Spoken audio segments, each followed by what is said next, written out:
Hey, good morning, guys. And you know, some people are already hitting the lake. We've seen a few boats out here so far, and it's feeling pretty good. But as Sven has mentioned, it is going to be hot this weekend. And with that heat, you might be tempted to take a drink.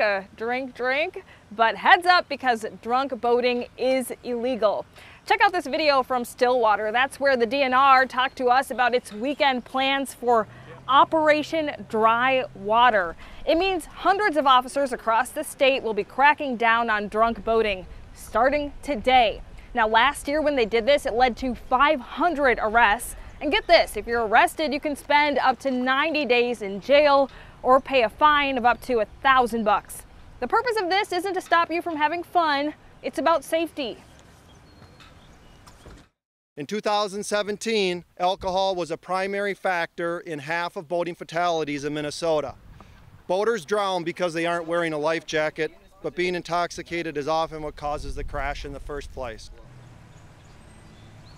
Drunk boating is similar to drunk driving in that if your blood alcohol level is at 0.08 or higher, it's against the law. Now, something else to look out for this weekend if you're out boating, watch out for debris, because some of it might actually be hidden underwater.